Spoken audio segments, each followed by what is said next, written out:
traveler that I got to know with his wonderful EPS posts on his Syria trip, just a few weeks separated from my own. Jordan Toy, welcome. Hey, nice to talk to you, Stefan. Thanks for having me on here.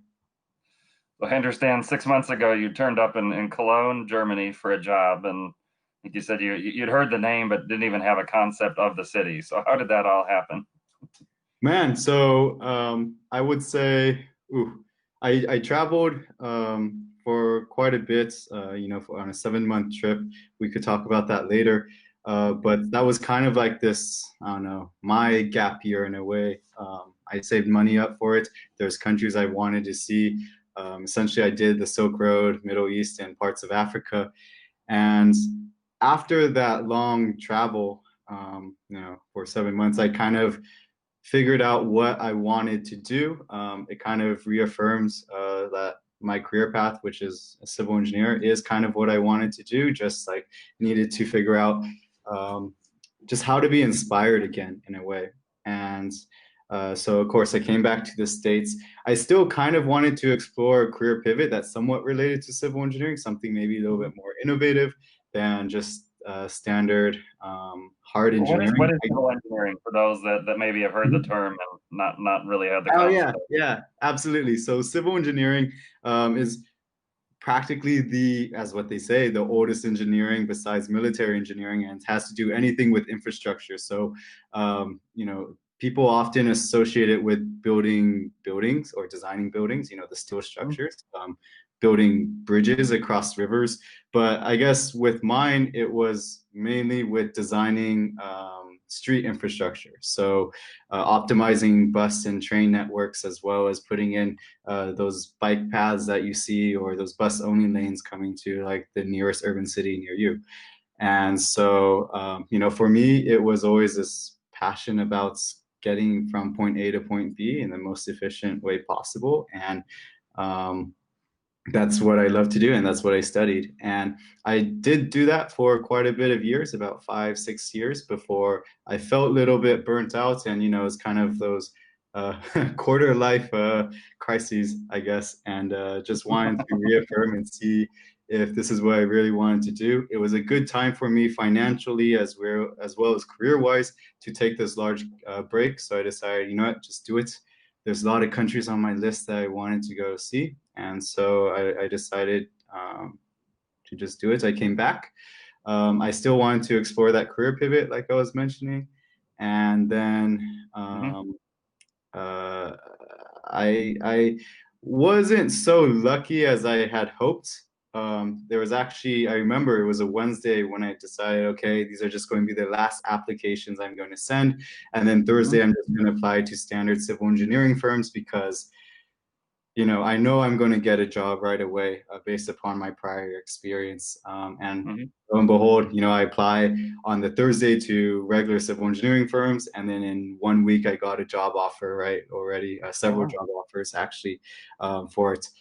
So I decided to take up on some of those jobs, decided to put those job searches on hold for a while, maybe like 6 months to a year. But actually, the last company that I applied to before applying to civil engineering finally got back to me.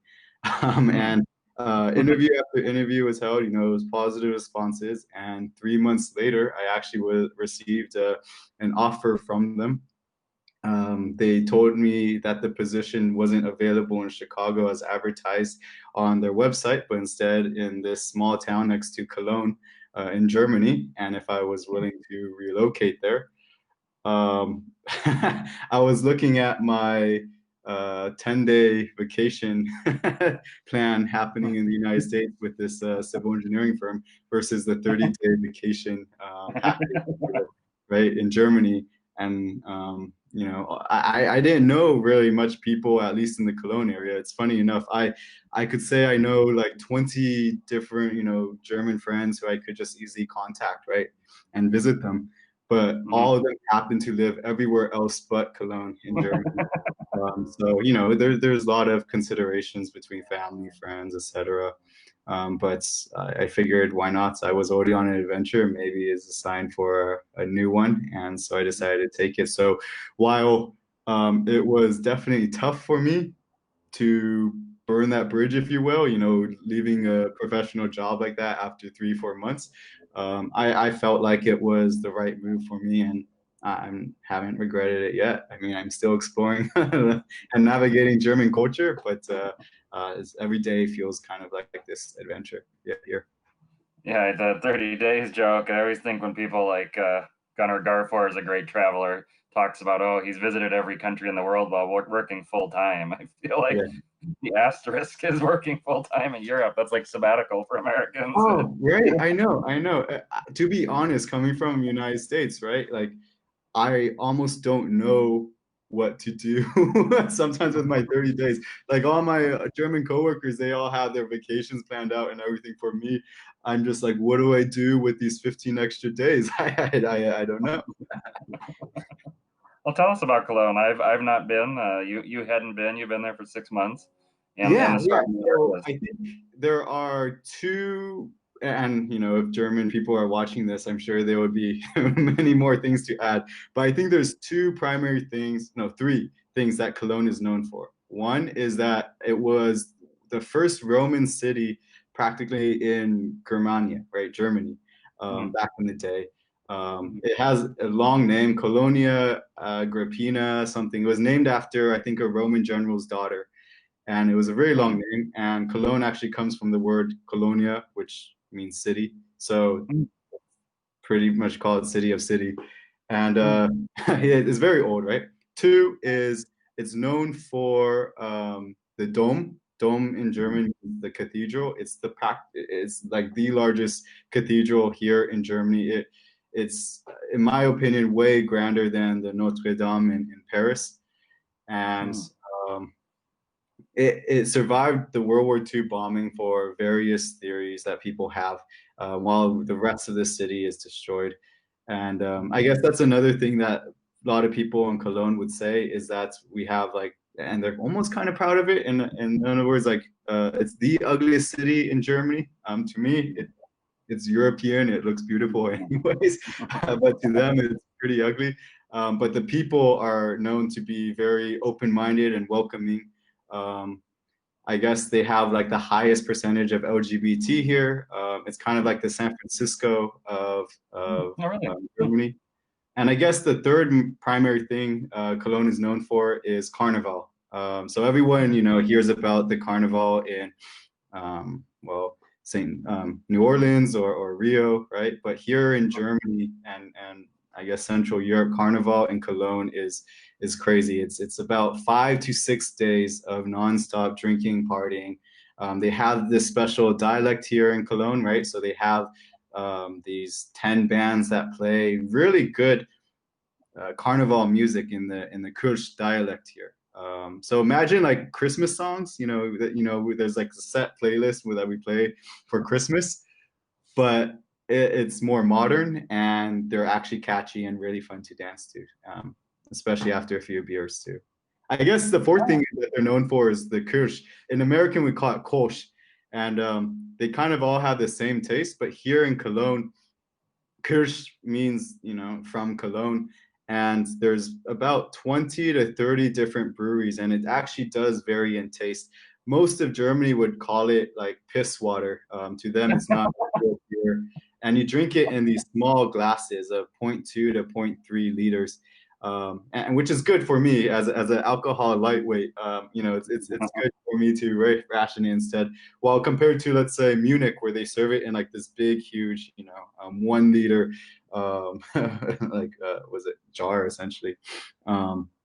So that's what they're, I guess, also known for in Cologne. Yeah, but otherwise, You mentioned dancing, and dancing is the one activity of any form I do not do. I appreciate oh no, others no, doing it. Stefan. I mean, if you think you can't dance, then I think you'd be perfect here because German dancing, especially drunk dancing, it's all you do really, you just grab each other's arms, right? Like you link arms on both sides. And all you do is you get in a circle and you just sway left and right. No movement in the legs, maybe just step by step. Otherwise, it's just swaying back and forth. I mean, they really do get pissed drunk during carnival, so they can't do anything too fancy.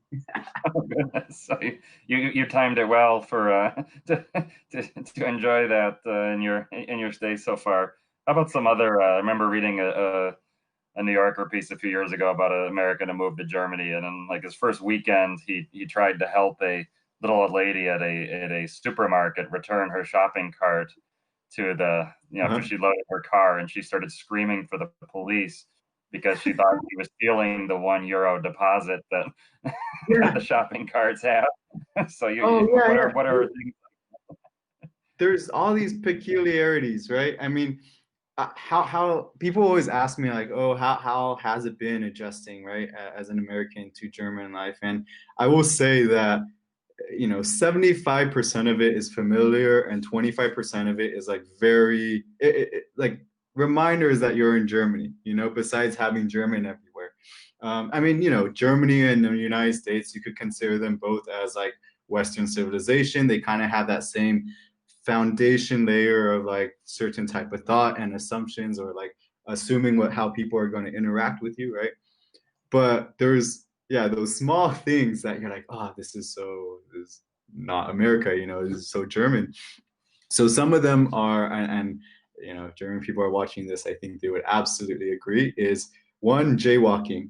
See, in San Francisco, where I'm from, right, my hometown, as well as Seattle, that you ain't, if the road is clear, you ain't waiting for that thing to turn, right? You're just going to cross. Here in Germany, it's almost, I mean, it's like verboten, it's forbidden to cross the street, even if it's like 3 meters across, like this the narrowest street that you ever seen. And it's like in a public area in the middle of the day or something, they will not cross. And it's especially they get really judgmental if they see a little kid, or if you do it right in front of a little kid there, because you're teaching the kid like bad morals and everything.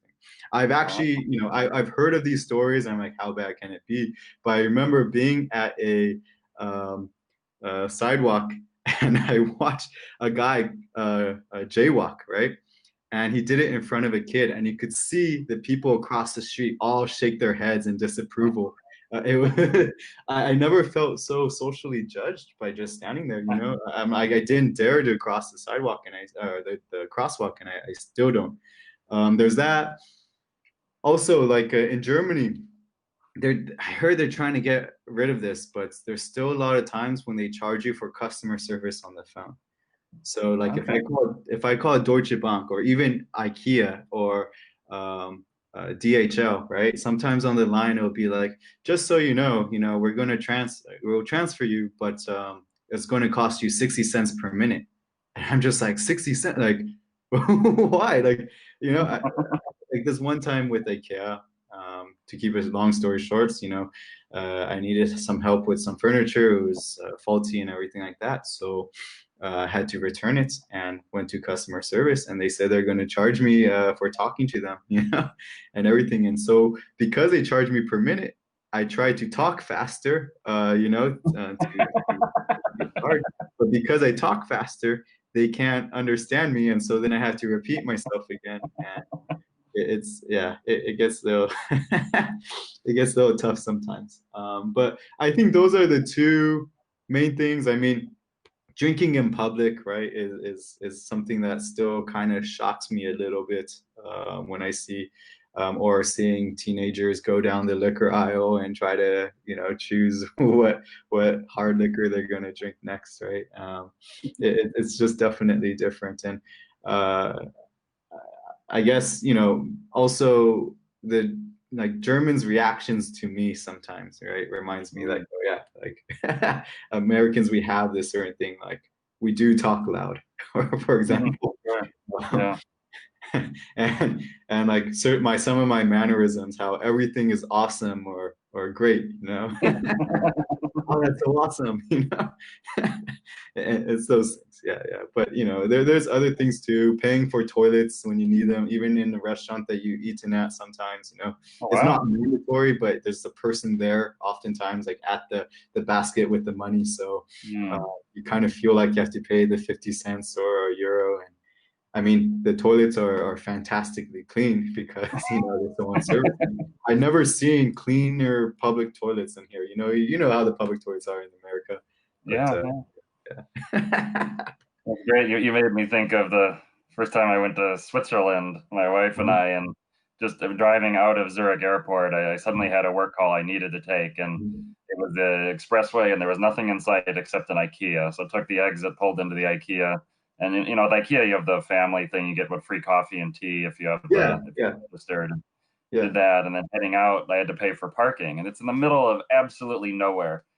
Which in the U.S. you would never pay for parking in IKEA in the middle of nowhere. And Yeah. I'll never forget the lady there. She looked at me and she said, "Switzerland, 9 free." Oh and no, that's so and expensive. but my wife had been several times before for business, and she made me on the plane on the way there. She already knew, and she made me promise that I would ruin her trip if I complained about all the crazy charges for everything. So In Germany, almost everything is like a la carte, it feels like it. Like every additional service you want, I don't know, it just feels like it. It's not true, but yeah, yeah. well, that's great. And is there I mean, I would guess there's probably, say, a large like Turkish community, I would imagine, in most German towns. Are there many expats, say, from North America? Yeah, generally so. I haven't been able to really find them too much, but yeah, from what I hear from other people, it's not substantial. Like I'd say Frankfurt and Berlin for sure have a larger, right? I mean, they're bigger cities and also the type of industries that are there, right? Cologne is, I was just talking to this with another friend. We're not exactly sure what the main industry is here.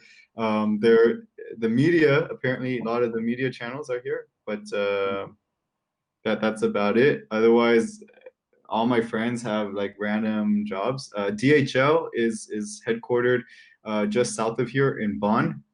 So a lot of them work for DHL. I actually work for DHL. But So day to day, you're mainly interacting with Germans then. yeah, yeah.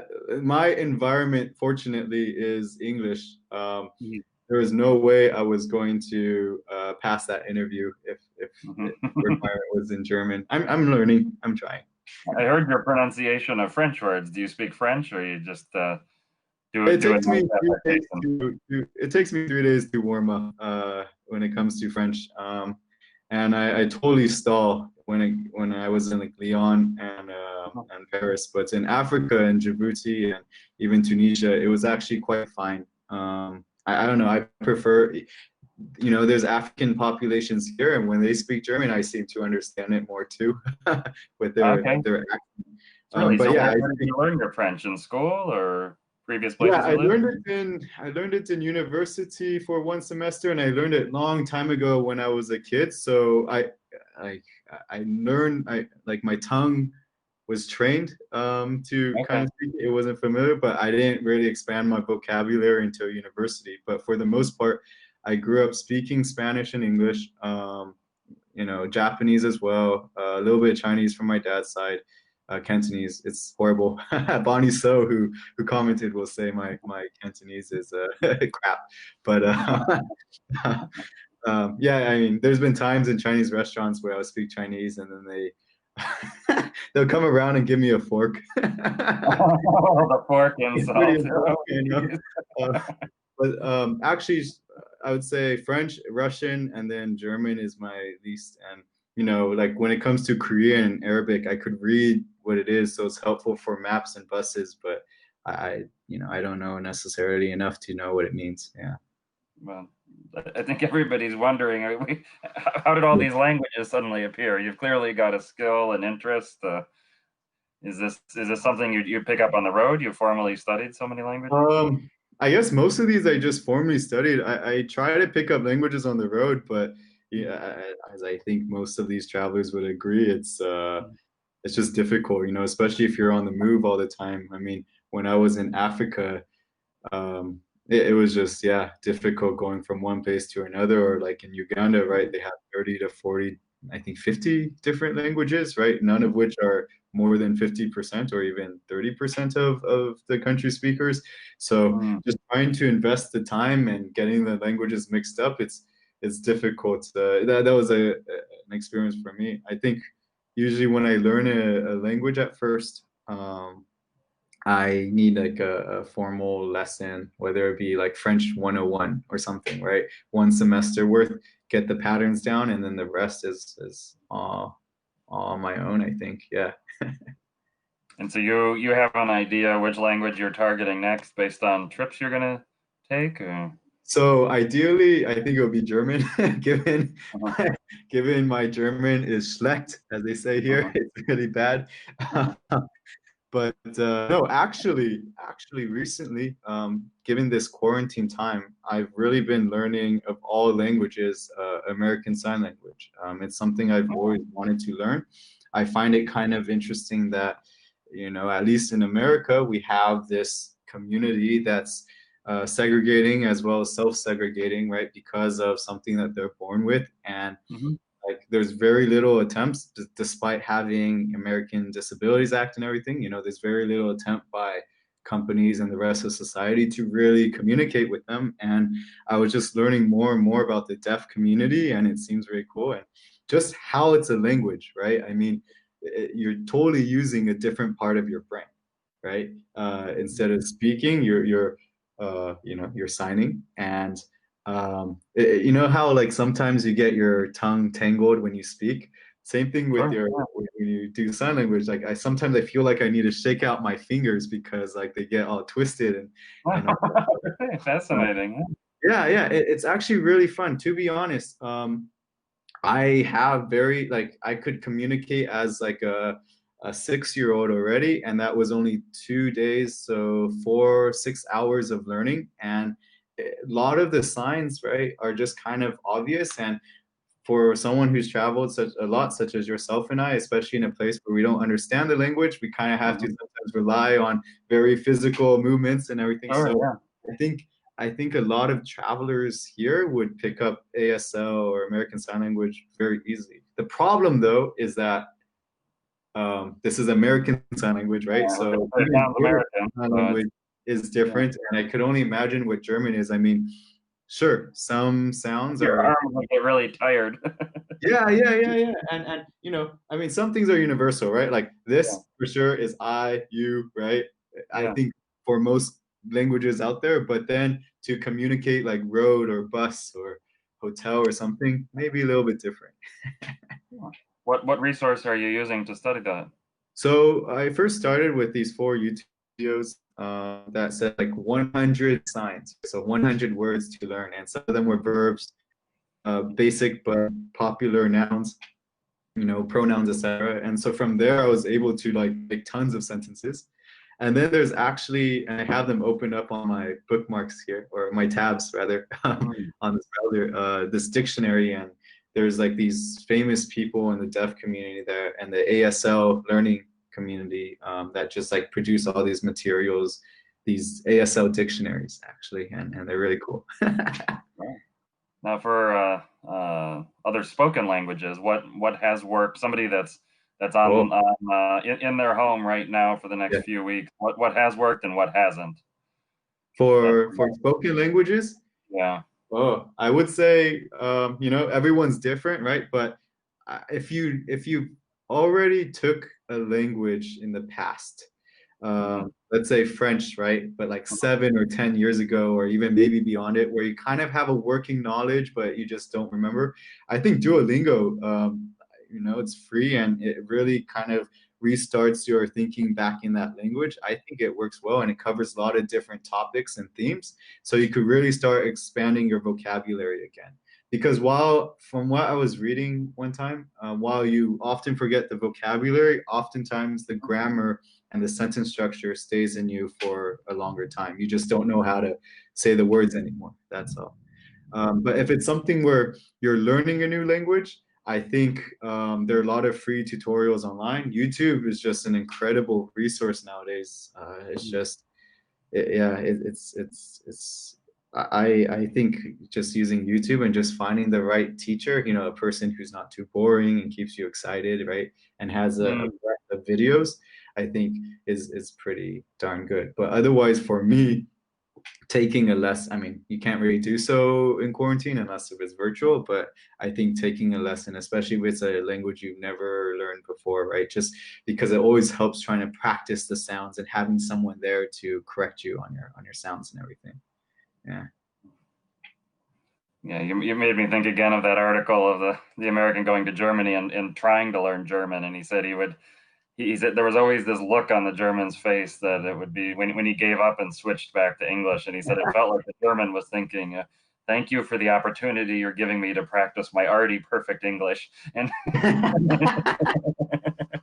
Yeah, it's so true. I mean, Germans here more compared to like the French or whatever. I mean, everyone's different, but generally, like Germans are they're more open to practicing their English here. And I will say it's quite interesting too because especially in the larger cities here in Germany, um, there's a lot of immigrant communities, right? And these immigrants, whether they're from Syria or even Turkey or Africa or even East Asia, a lot of them, they learn English first, not even expecting to go to Germany, right? And then they have to learn this really hard language. And so oftentimes with these people, I could just communicate in English. There is maybe broken English, maybe fluent English, but I feel like, for the most part, except for one time, did people were fine with English. This one guy, the classic, you always hear these stories in Germany where people are like, "Oh, you're in Deutschland, so therefore you must speak Deutsch." But whatever. It's okay, yeah. But yeah, I don't know. Germany's been like learning German. I think is a little bit difficult, but it's not as harsh as the stereotype, is. Obviously, we often imagine Hitler speaking and yelling in the microphone, right? And German yeah, sounding like a really harsh language. But if you yeah, just hear, and they have different, 50, 100 different dialects here, but even just the standard German, the Hochdeutsch, it's very soft language. And to me, mm, it's actually a very beautiful language. A lot of sh sounds. When you hear normal people talk, it's not at all that harsh, really rough language as people commonly associate with it. Yeah. do you happen to know any movie or YouTube video where people could get a taste of the softness off the top of your head? Um, Not on top of my head, but I definitely have watched them. But really, honestly, what I like to do, even when I travel too, just to like get an ear for the sounds, I just type in like on YouTube like German news or something, right? And you could really see, especially how they talk and when they interview with people. You could do that. I will bet you that most people will find Dutch to be very or just more atrocious, I guess, to the American ear than German, because Oh, fascinating. Dutch is pretty rough, and that's probably what they mostly think of, in fact, of German when they think Sure, of. I'm trying to think of which flight announcements Yeah, disrupt my sleep more and me yeah, more than Lufthansa. yeah, Let's see, we've got Wasim who said he picked up Mandarin and Brazilian Portuguese by using podcasts, and Stas is recommending a site I'm not familiar with called preply.com in the comments. So that's another resource to check out. Not all of us are clearly as talented as Jordan at languages, but we can make the effort. And yeah. the language that I learned through school and speak Yeah. well and go back and forth at least Uh-huh. once a year to brush up and to eat and enjoy is Mandarin Chinese. And that's Yeah, man. many of my favorite travel experiences are in China. Both, it's a wonderful country to travel. It's difficult and Yeah. challenging sometimes, but the ability to have a conversation in their language beyond the basic of ordering food and that the people that end up standing out in my memory years later are those kind of interactions that I've been able to have. Where other countries I'm limited by, even if it's in English, it's just a totally different milieu than being able to converse comfortably with someone in what they're comfortable with. Yeah, no, I absolutely 100% agree. And it's just even going beyond the the logistics vocabulary, right? Like people develop when traveling. I mean, Russian, when I learned Russian in university, it was basically because of a bet between my friends and I, and we chose it because it was a badass language, and none of us knew it, and it was very difficult. I remember the first day, the professor comes in, just starts speaking languages, and we just all look at each other and we like, what did we get ourselves into, you know?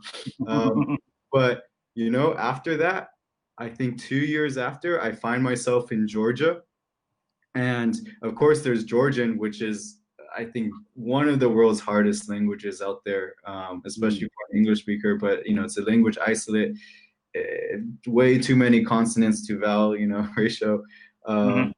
and but they speak Russian as a lingua franca with its neighbors because of its history with the Soviet Union, and that was actually the very first time for me being in. I mean, you've been to Georgia, right? Right, Stefan? Yeah, yeah. So the marshrutkas, right? The minivans that are just stuffed full of 12 people, 15 people. And I remember there being Czech, Kazakh, Russian, Ukrainian, and Georgian people on there. And that was my first experience where another language besides English was the lingua franca being Right. spoken, right? And I thought that was super wild. And I was kind of fresh from that Russian class, kind of. And so, being in Georgia, I had so many unique experiences. But a few years later, when I did the Silk Road, and this was that big 7-month trip I told you about before coming to Germany, this is really where it came in so much help. I mean, Kazakhstan, Tajikistan, Kyrgyzstan, Uzbekistan, Turkmenistan, Azerbaijan, Georgia, Armenia. I mean, Russian was so helpful, and I had so many interpersonal and I think hopefully life-lasting memories. Because I was able to speak beyond where's the bus, I want this, this dish or something, I think, yeah, I just, a lot of it involved drinking of various, types of liquors.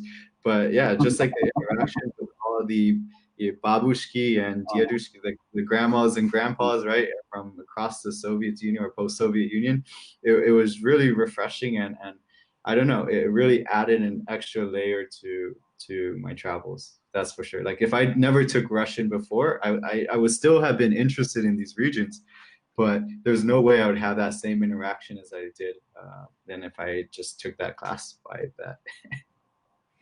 Yeah, my wife's theory of why the Russian grandmas and grandpas Yeah. ask me questions on the street is that she says Americans have naive eyes, and so, so that we look happy and welcoming, so they'll come up and ask for directions, and I've never been good at asking directions out on the Silk Road. I guess people they probably at times thought you were Kazakh, Korean, or Kyrgyz, or all kinds of things. I'm Oh curious yeah, what yeah, no, for sure. I mean, interaction was. this is one of the funnier things for sure. I mean, when I was there, especially Kazakh, so Mongolia or South Korea, they thought I was from there. And then when they spoke Korean to me, I was just like, like I didn't know how to respond. I know just basic phrases. In Mongolia, I was able to get a little bit by with Russian, but they thought I was Mongolian as well.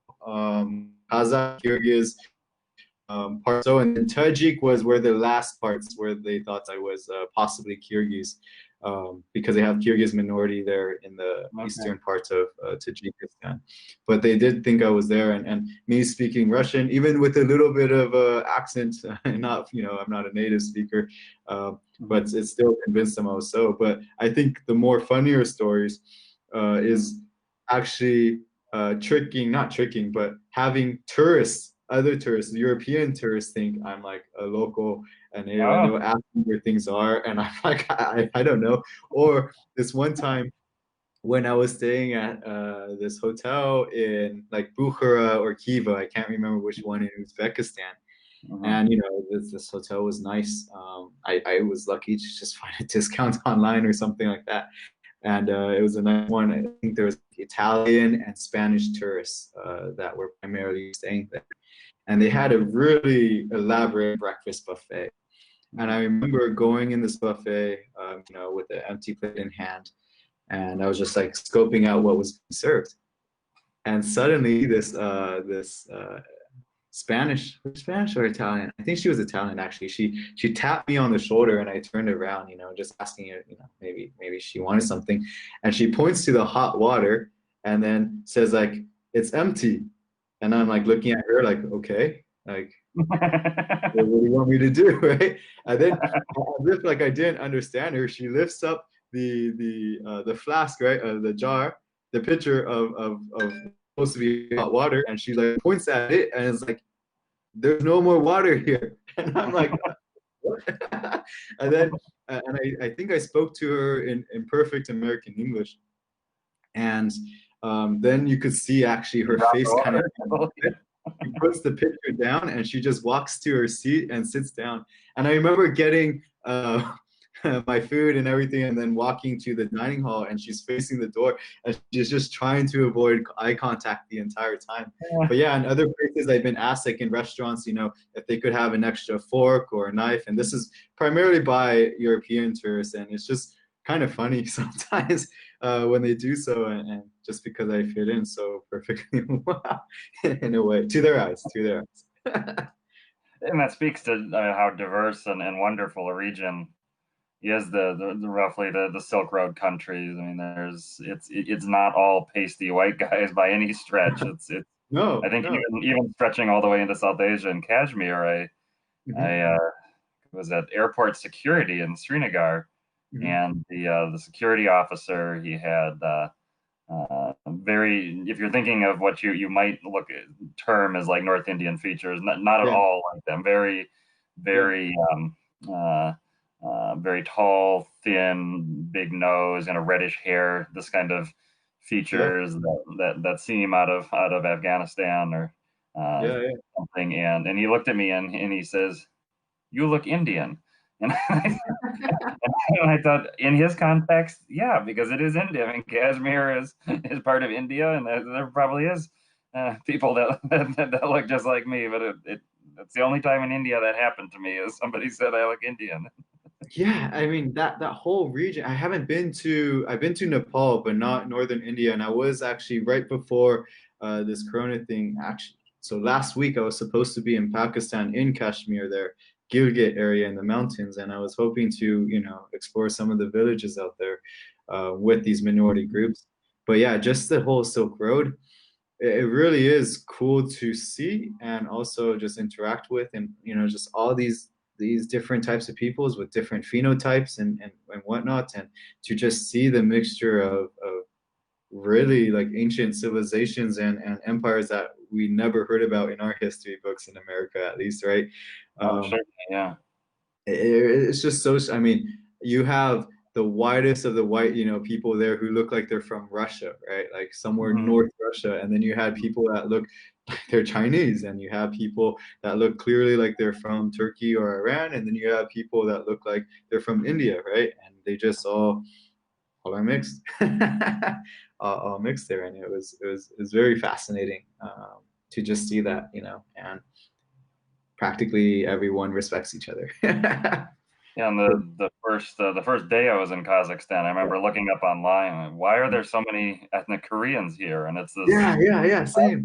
history tied to Stalin era and all kinds of things. And yeah, I mean, I think for the most part, like in the post-Soviet Union, right, whenever you see just like this ethnic group that doesn't seem to belong there, I think we could pretty much explain it with Stalin. Like he pretty much moved tons of people everywhere, and placed them, for various reasons. But yeah, that was very shocking for me to see that in Kazakhstan as well. And going to the bazaars, right, and seeing those piles of kimchi. That was, I definitely got tons of kimchi and got my kimchi fix there. But yeah, that was. How would you rate the kimchi in that you sampled? The kimchi, okay, so coming, 2 countries before, 3 countries before, I came from South Korea, right? So it was not as good. The cabbage tastes a little different as well as the sauce they use, but it was still tasty. I mean, Mhm. I would absolutely put it under the umbrella term of kimchi. That's for sure. But it was you could tell it was not from Korea in itself, but the people serving it looked just like, big cheek Korean ladies. I mean, round face, and they were just super happy and smiling. And yeah. When they saw me too, and I was asking, like, I was like completely surprised seeing this pile of kimchi, and they let me taste some and taste all these other fruits and vegetables that they had. So yeah, it was very cool. Yeah, of markets I've been to, I think that region are some of the most wonderful markets. And I'm not as big into the Middle Eastern, the soaks, Yeah, the spices and yeah, the yeah. trinkets and all that, but just the lush foods and of Central Asia, incredible markets. Yeah, yeah, and it just reminded me of some memories about the whole Korean thing too, because when I went into the Middle East, right, so less Mhm. Asian-looking people there, of course, it was a little bit hard to convince people, and just generally every country I've been to, right, like how I'm American, I'm fifth generation American and everything, but like, most people would be surprised. That question always comes up, where are you from? And when I tell America, they mean more about my heritage, etc. But I Mhm. remember in Middle East especially, people were super adamant, especially the girls, right? Where that I'm from Korea. And so I had so many selfies being taken of me and them asking if I know all these K-pop bands and if Yeah, I I was know gonna say, they some think of the you're in songs, and BTS. yeah, BTS. Unfortunately, I haven't spent much time listening to K-pop. But hearing, like I would have these girls and for me it was I wasn't sure because they tend to have more strict gender separations there, right? But like I would just be Yeah. walking in a city park, right, in Iraqi Kurdistan or even in Syria too, and had people come up to me and be like, can I take a selfie with you? Like, and for me, I'm like, okay, I know, I'm foreign looking, it's totally fine. I actually don't mind it at all. But then it's always funny to see how that conversation dives straight into K-pop. Asking if I know any good songs or if I could speak Korean or sing some lyrics to them. And I'm a bad singer as well, so it's, It sounds like you've got the dance moves, though. We can do a TikTok video series of your dance moves. oh, Bonnie. Bonnie and I, we met in Ethiopia. And actually, so I got acquainted with EPS from these two Germans, Kai and Uwe, who I met in Iraqi Kurdistan. They both learned it from, it's a woman from California, an Asian American woman from California or Washington. Hmm. Can't remember, West Coast. And they, she shared them EPS to them, and they, I went on a tour with them in Iraqi Kurdistan, and they shared it to me. They're like, hey, you seem like a person that would find this interesting. So I joined, and it provided me Yeah. with such wealth of information. But it was in Ethiopia when I don't know if Bonnie was already part of it or if I told her and about EPS, sent her the share, invite link or whatever. But there's actually another user. His name is Daniel, and we happened to be all at the hostel at the same time. And Oh. Daniel, I didn't get to say a word to him because he came in. He found out all the rooms were checked out, and then I saw him on the porch, like putting his backpack on. And we were just messaging, I think, the day before. And then he left for another hotel or hostel. And Oh. I think he messaged me and was like, "Was that you sitting on the couch there?" I was like, "Yeah, yeah," because I wanted some information about Egypt and Sudan, North Sudan, right, and everything, Uh-huh. and so we were exchanging all that information. But and Bonnie, we were all in that hostel, and we still keep in touch once in a while. And actually, Bonnie and I, we went to Bulgaria recently, Sofia, to see a pagan festival that unfortunately got canceled. And then she came here to Cologne for Carnival to see that celebration. So, EPS has really changed my life in a lot of ways. To meeting really incredible people of like minds. So, Oh, it's incredible. And Bonnie, you're listening. I just sent you a message. Look at your message requests because we're not Facebook connected currently. But that's incredible that you guys were connected. And to all Yeah. the people that have said there's too many EPS Syria reports, well, I have two answers. One, I can approve it. And two, Jordan has the king of all reports. So we haven't even Sure. talked about Syria yet.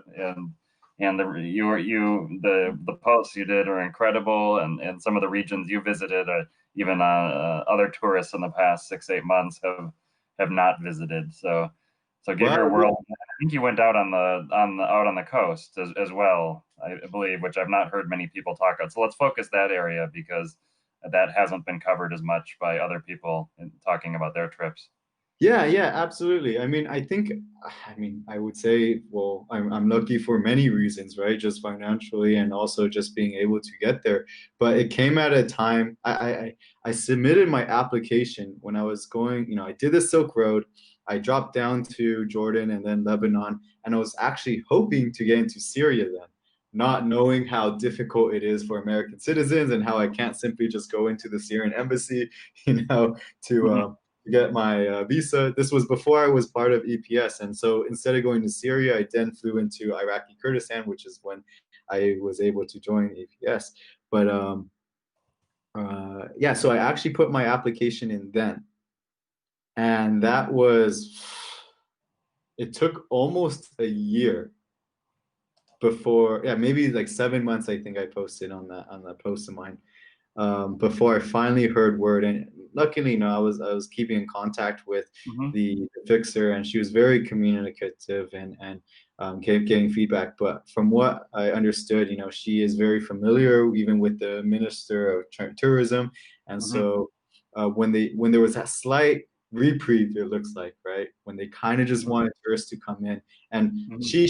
she trusted me, and based on our conversations, like, I think I garnered a lot of her trust, and like I'm just like this very starry-eyed, like, tourist who just wants to learn more about their country and just very interested in anthropology and everything. And so she, I think, really fought for me. And then that one, what seems like a little gap of opportunity, they let me in, and it was perfect timing because um, I just got the job in Germany. And so I'm like, all right, I'm going to fit this chip in right before I go to Germany. And I Mhm. don't know if that's wise or not, but whatever. I'm just going to go because otherwise my visa is going to expire for Syria. And so, yeah. So, long story short, took the Beirut to Damascus routes, right? Went to Homs, Hama, Palmyra or Palmyra, Maalula, as well as Sanaya. And then I did want to consider going to Aleppo, but it was a little bit too dangerous at that time, to take the main road for sure. And also the alternative route was, it just would have been a little bit too much time traveling. And I just And figured yeah, like, that's the dilemma I faced. And we were mhm, going on the way to Aleppo, and it was taking so many hours. And yeah, I finally yeah, said, let's do something else because yeah, it's going to cost so much time. And I was, unfortunately, due to family commitments and work commitments, yeah, I didn't have extra days to yeah. spend that way, and I wish I had seen it, but also that allowed a lot of other time to see. I think the left turn we took was ended up passing through a town that's a large Ismaili population, and I learned about that Wow. religion and Oh, continued over to. Israelis. Yeah, yeah, yeah, yeah. There are plenty in Tajikistan, close to the Wakhan corridor area. But yeah, so I went to Quacta Chevaliers. Chevalier. I can never say that right. Yeah, you're gonna whip your French into shape. Yeah. Yeah, yeah. And my main motivation was actually Arwad Island. So I was just playing around Google Maps, as I think half of us do anyways, and just looking at what's out there. And I learned that Arwad, besides Cyprus or Cyprus, it's the only island off the coast in Eastern Mediterranean. I'm like, oh, cool. Let's go there. Right? Let's Hmm. figure out how to go there. If it's cheap. Found out it's in Syria, so I'm like, darn it. But then when I got my Syrian visa, I'm like, I really want to go there. It looks like a cool fishing village. They have a really awesome mosque there. I mean, it's very simple, but they have a community on there, and it's known for its old traditional Phoenician shipbuilding. And you could actually go and see Phoenician ships, and they make it in the old style and everything like that. And also, I just really wanted to experience a diversity. Since we couldn't go to the east of Syria, I felt like exploring the corridor on the east side of the mountains, provided some perspective of the country, and I wanted to experience the coastal region of the country, right? This is a region that has practically was unaffected by the war, besides borders closing and the embargoes. But really, there's no damage at all from the war. This is where Assad is from, this particular region, and it's on the coast, right? So it has the Mediterranean climate. How does that affect in terms of culture and the microcultures there? And it was really fascinating. I mean, just being on the coast with the esplanade of the promenade, right? And being on that ferry to the island and walking around getting ice cream. It was much more lively than any of the cities I've been in. Yeah, you could even tell, really. You just felt like you're an extension in Lebanon almost. Just the prices were way cheaper. And the hotel I was staying at, I mean, of course, I was like the only guest there. And the last time they had a guest was maybe perhaps 10 years before that, right? And he had all the photos of all his international travelers, and he was very passionate about this hotel. And they looked very dated, right? These Mm-hmm. photos. And he was like pretty excited to show me. And in the meantime, because his hotel business wasn't doing so well, he decided to move to this other business of his that's actually being quite successful. And so he's like, hey, like, come, like, I want to show you. He spoke English pretty well. He hasn't spoken English in like 10 years, he said. And he loved it, how it rolled off his tongue, he said. Um, the shape and the how, how his tongue flows when he's speaking English. But anyways, he took me to the basement of the hotel, and his new side business, very smart businessman, is actually funeral services, including casket making. And he was showing me, and I never really thought about caskets. I don't know. I don't think most people it really crosses their mind. But he was talking about the different designs, the different woods, sourcing the different metals and everything. And it was really high quality. And he himself doesn't put it together, right? But he knows the people, he gets different vendors to get the materials and then submits it to a carpenter.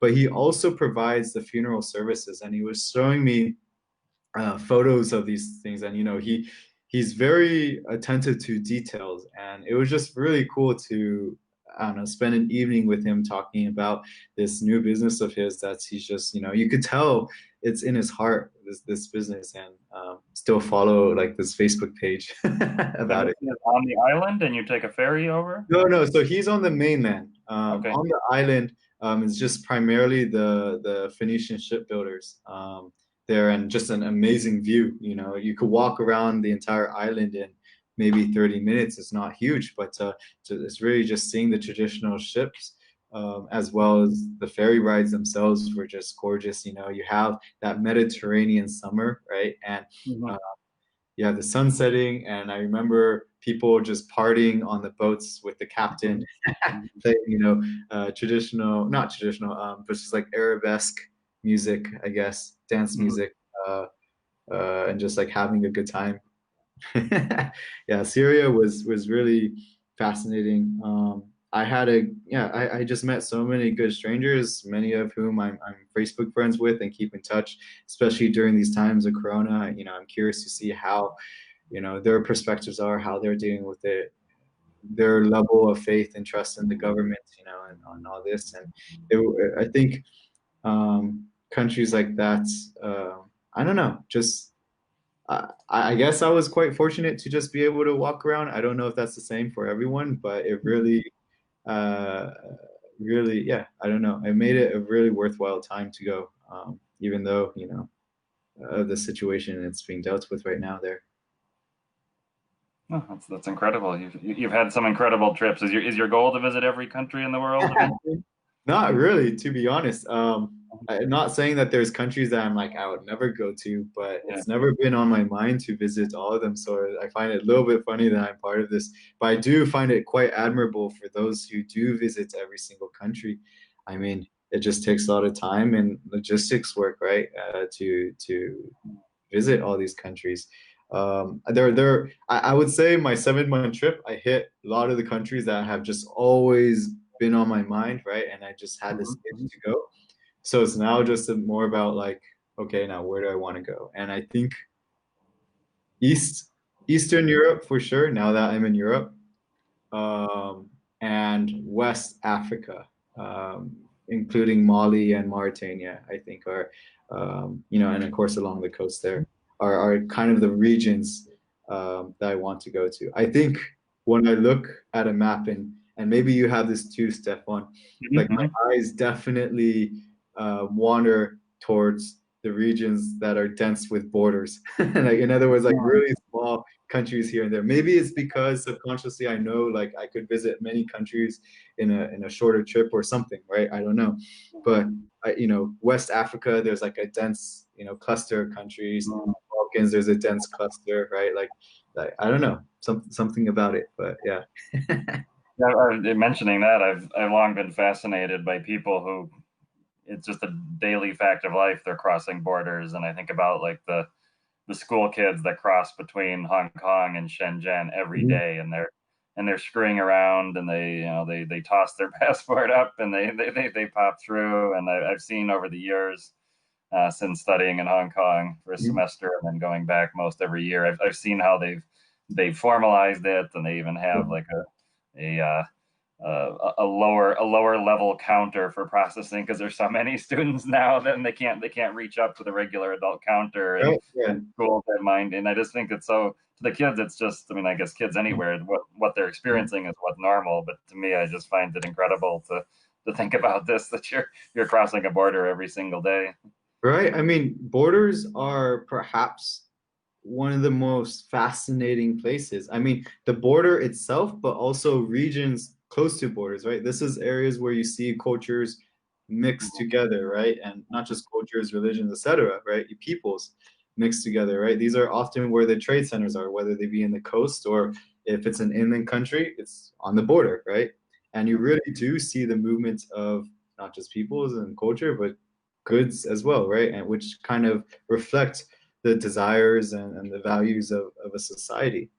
And I would say, just thinking briefly about my big trip, it really were the borders, whether it be, instances where I had problems with the border guards or um, just waiting there, right, at a pier or airports and at these borders that I find some of the most memorable, well, memories there. I Mhm. mean, the one that I'm really thinking about right now in my head is Turkmenistan, and I was just lucky enough because it was on my You last entered day. from Kiva then? You crossed over from that direction, or? So yeah, I crossed over from it wasn't Kiva, it was Nukus area, Okay. going down south, right, and Okay. passing the gas crater. But Mhm. it was that border was really fascinating as well. But it was more so actually on the Caspian Sea when I was in Turkmenbashi waiting for the Oh. ferry.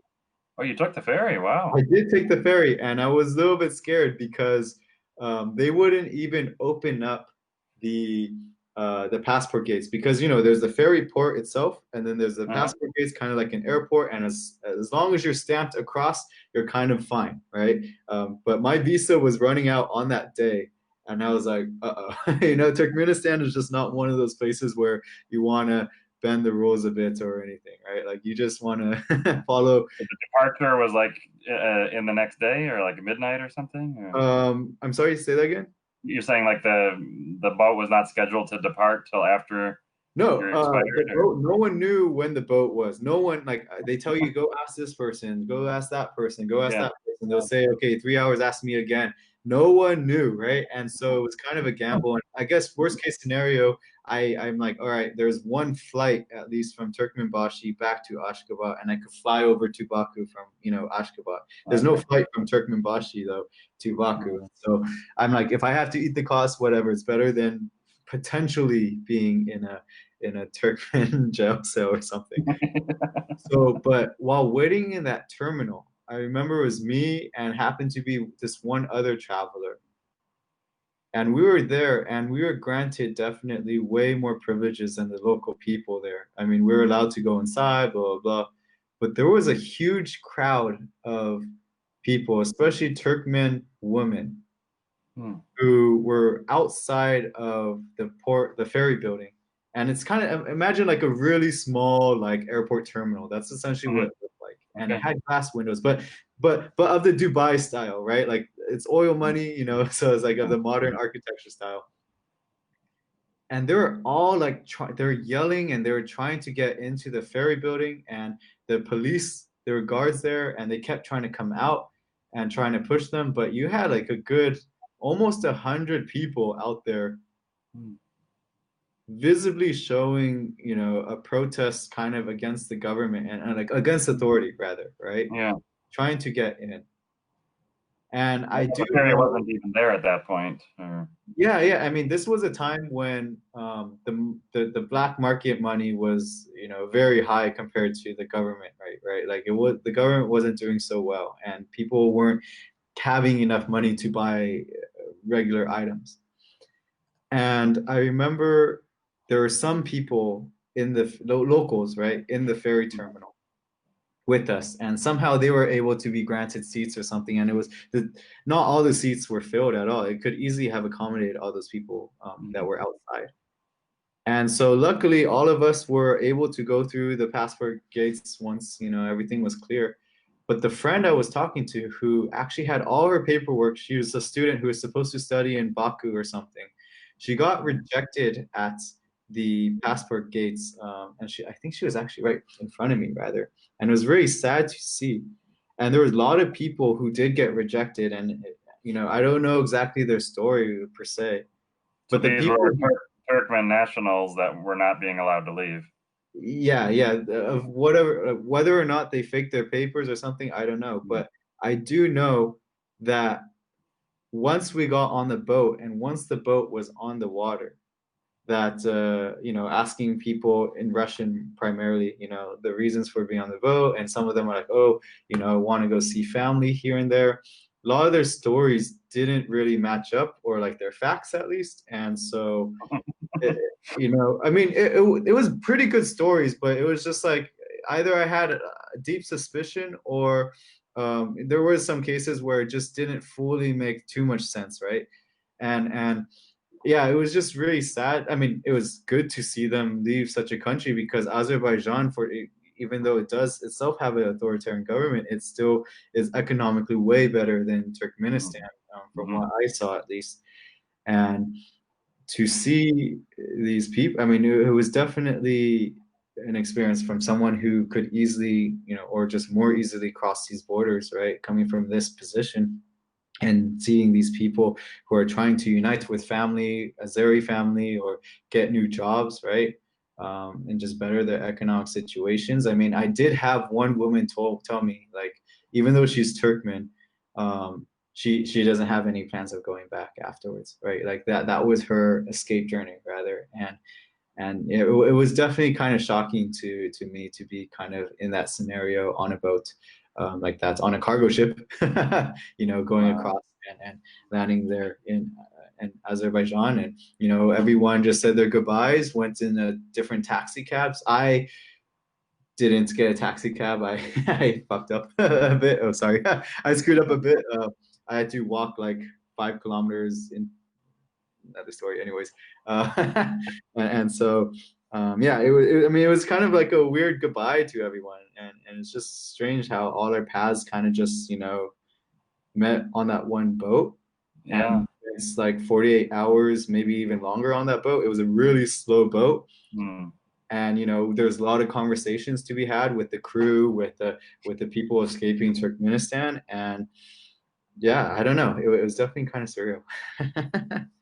I have so many follow-ups, but none can approach that. There's no better way to conclude this conversation than with you and 100 others setting off into their journeys in Azerbaijan. What a wonderful story. You had a 5 kilometer walk. Others Yeah, went to the yeah, it was the family who went to, I'm like, I don't know, because all the taxis gone, and I'm like, okay, like there's no more taxis here at this port, of which a boat yeah, arrives only once a day.